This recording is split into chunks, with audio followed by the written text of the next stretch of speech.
ہم یہ جانتے ہیں کہ رب کے لیے کوئی بات بھی کسی طرح بھی ہم سوچ ہی نہیں سکتے کہ وہ مجبور ہے، ہم سوچ ہی نہیں سکتے کہ اس کو کوئی کمزوری ہے۔ یہ مخلوق کے لیے یہ باتیں ہیں، یہ باتیں رب کے لیے اونچی کہیں۔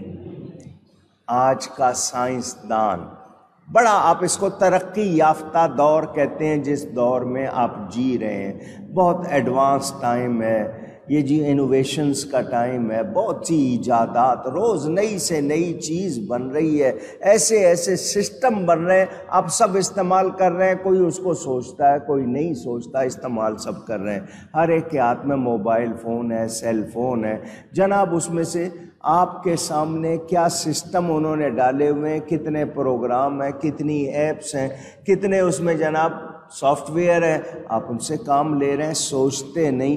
ایک انسان آپ کے ہاتھ میں اس نے پوری دنیا دے دی، پوری دنیا اس میں دیکھتے ہو یا نہیں؟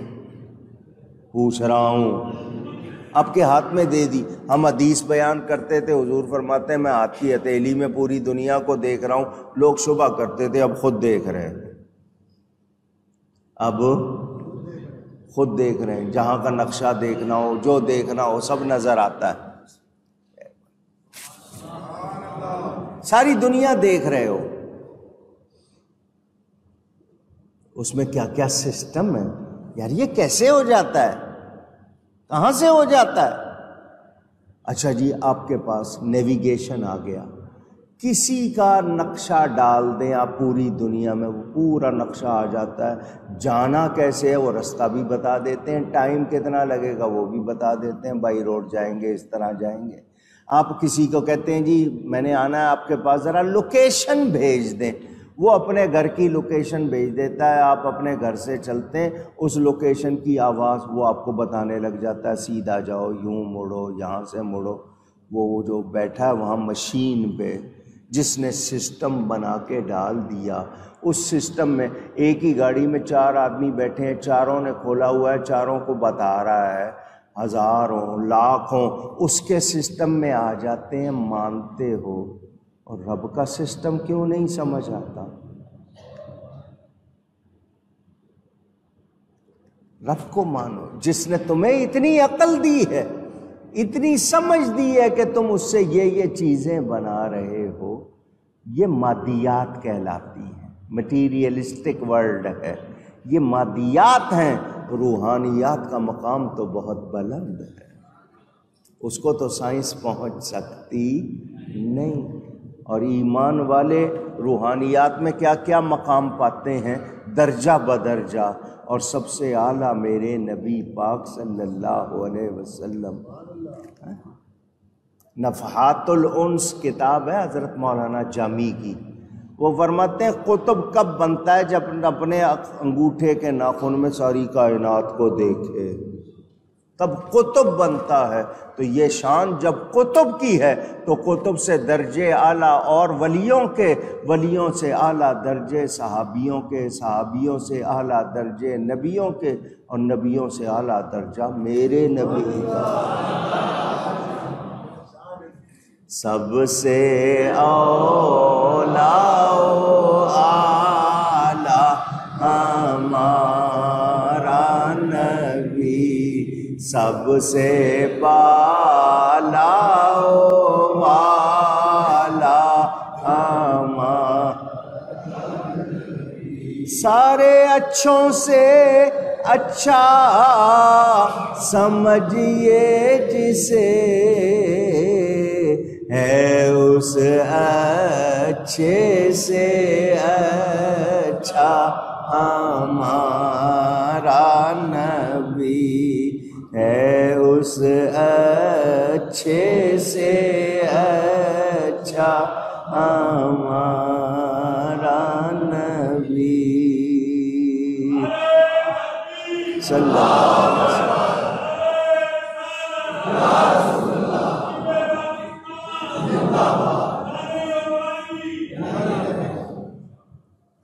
اپنی آنکھوں سے دیکھو، گھومو زمین میں، پتہ چلے رب کی شان۔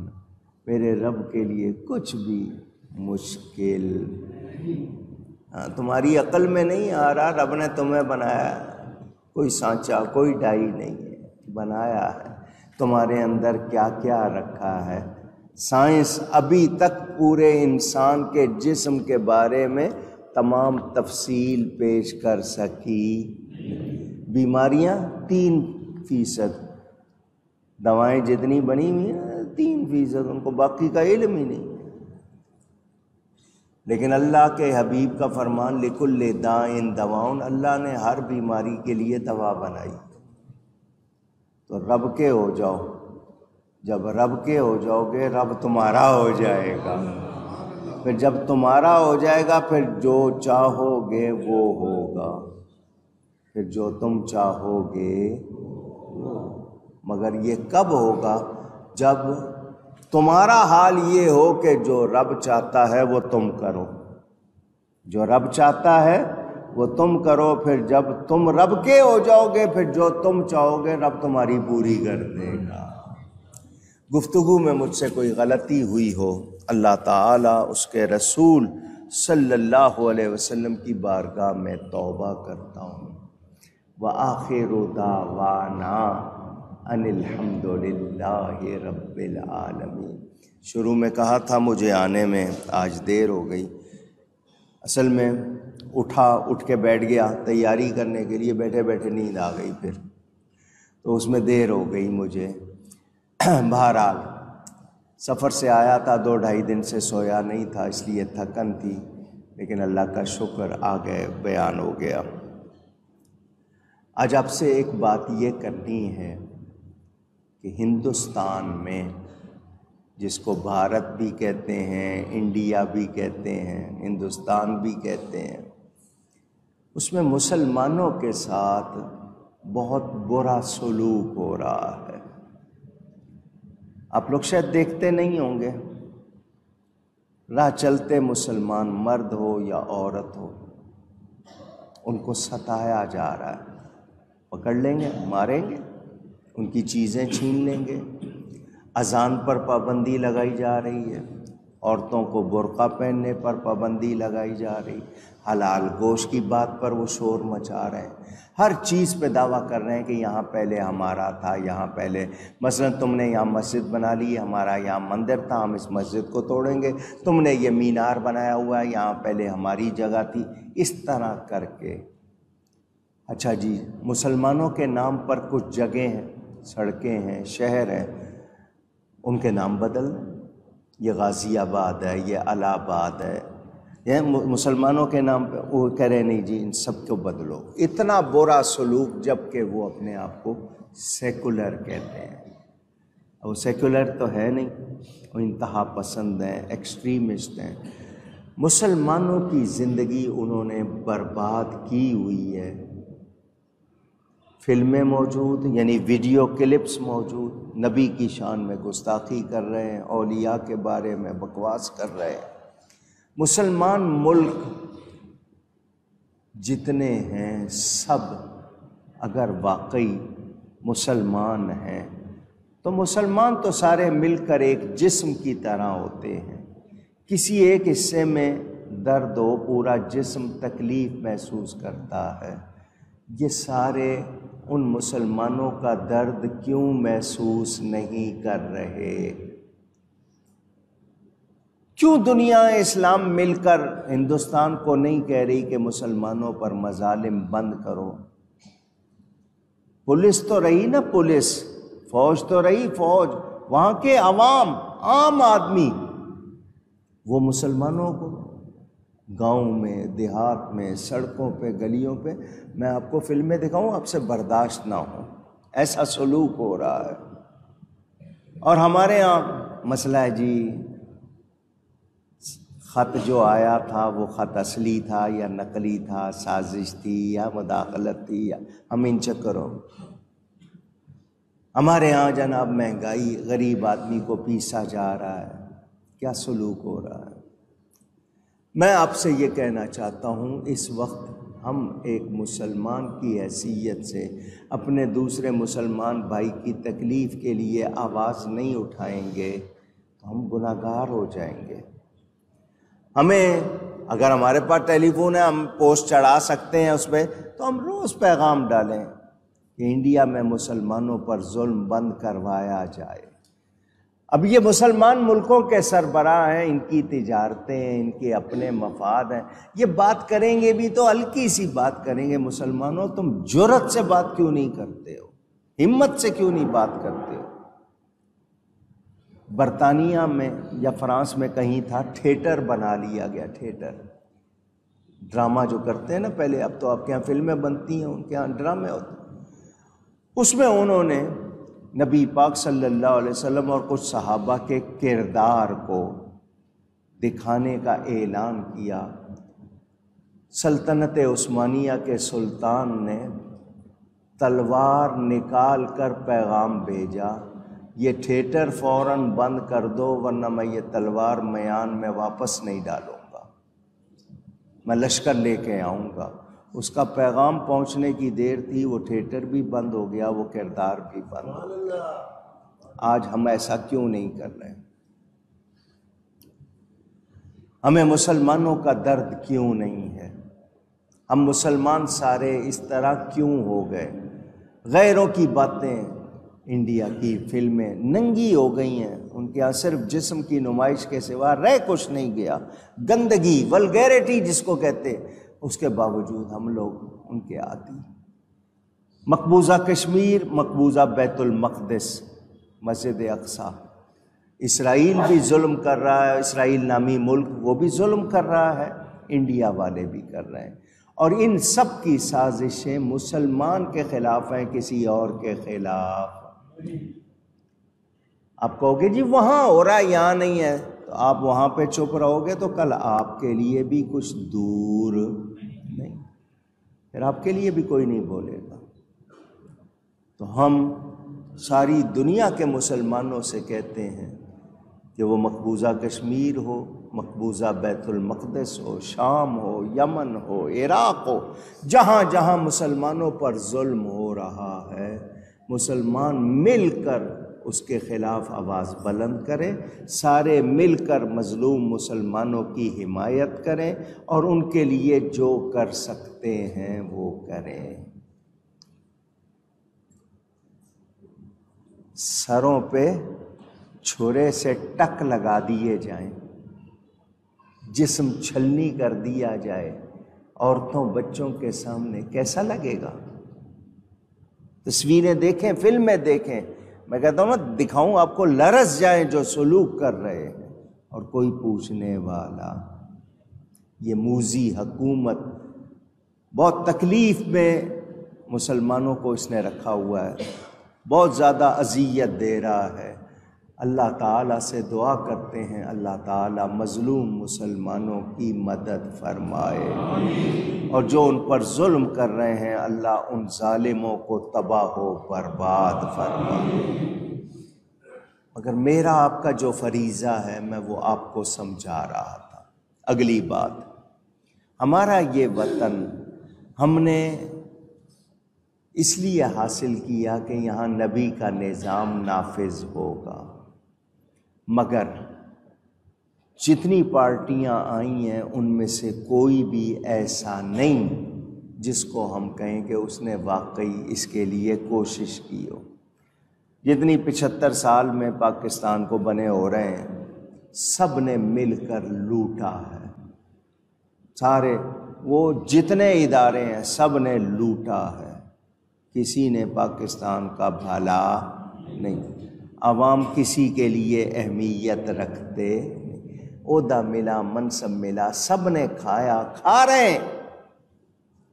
آج اس ملک کو دیوالیہ کیا جانے لگا ہے، کیوں؟ ان کے پاس ایٹم بم ہے، یہ ان سے واپس لو کسی طرح۔ لازمی بات ہے معاشی طور پر یہ دیوالیہ ہوں گے تو کہہ دیا جائے گا کہ تم اس کے قابل نہیں ہو، یہ ان سے واپس لو۔ ہمارے ایمان کا امتحان ہے، ہماری غیرت کا امتحان ہے، اور ہم لگے ہوئے ان سیاسی ٹولوں کی چکر میں۔ یہ جتنی لیگیں ہیں، کوئی نون لیگ ہے، کوئی قاف لیگ ہے، کوئی پیپل پارٹی ہے، کوئی تحریک انصاف ہے، کوئی دوسری ہے، ان میں سے میرے نزدیک کوئی بھی ملک کی دوست نہیں ہے، کوئی بھی دین کی دوست نہیں ہے۔ ان سب کے اندر دین نہیں ہے تو یہ دوسروں کو کیا دین دیں گے؟ بے ادبی، گستاخی ان کے ہاں عام، ناموس رسالت کے وفادار نہیں، ختم نبوت کے وفادار نہیں، تو انہوں نے ہم سے کیا وفاداری کرنی ہے؟ مگر مجھے اور آپ کو اس وقت مہنگائی کی چکی میں پیسا جا رہا ہے۔ اچھا، جو مہنگائی کے خلاف احتجاج کرنا چاہتے ہیں نا، وہ مہنگائی کے خلاف نہیں، وہ اپنی کرسی کے لیے حکومت کے خلاف، یا تو واقعی ہوں عوامی اور پھر اثر ہو، تو چونکہ سچے نہیں ہیں اس لیے اثر بھی نہیں۔ مگر مجھے اور آپ کو کیا کرنا ہے؟ اللہ تعالی ہم سب کو تنگ دستی سے، مفلسی سے، محتاجی سے بچائے۔ مگر اس وقت ضرورت ہے کمزوروں کا خیال رکھنا، ان کی مدد کرنا اور چیزوں کو ضائع کرنے سے بچانا۔ ہمارے بچے کتنا رزق ضائع کر دیتے ہیں، خود ہم کتنا کر دیتے ہیں۔ ہمیں اس وقت بہت زیادہ ضرورت ہے توبہ کی، استغفار کی، اللہ کی بارگاہ میں جھکنے کی اور احتیاط کرنے کی۔ پانی کا استعمال، آٹے کا استعمال، گوشت کا استعمال، 2,000 روپے تک گوشت کو پہنچا دیا ہے۔ چھین لو اس کا فون، جس کا فون بچے اس کو چھین لو ان سے۔ جس کو مسجد کا ادب نہیں ہے، ہمیں اس کا کوئی ادب نہیں ہے۔ یاد رہے، ہمیں کوشش کرنی ہے ہم سے ناشکری نہ ہو، ہم سے بے ادبی نہ ہو۔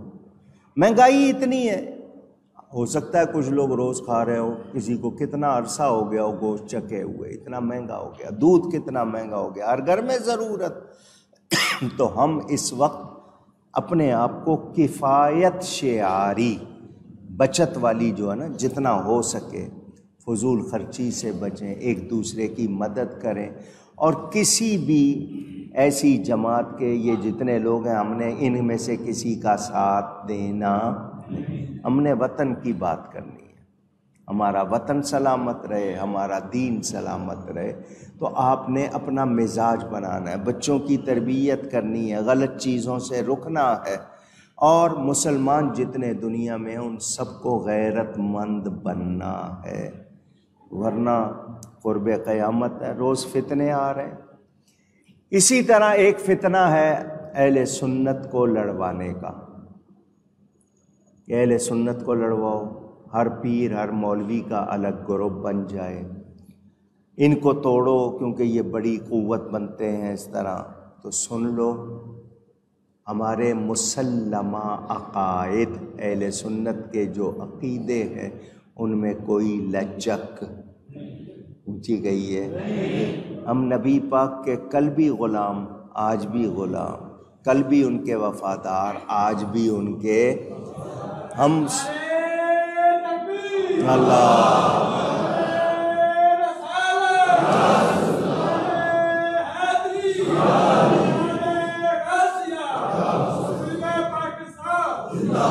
تو ہم ان کے غلام رہنا چاہتے ہیں، ان کے سوا اور ان سے سوا۔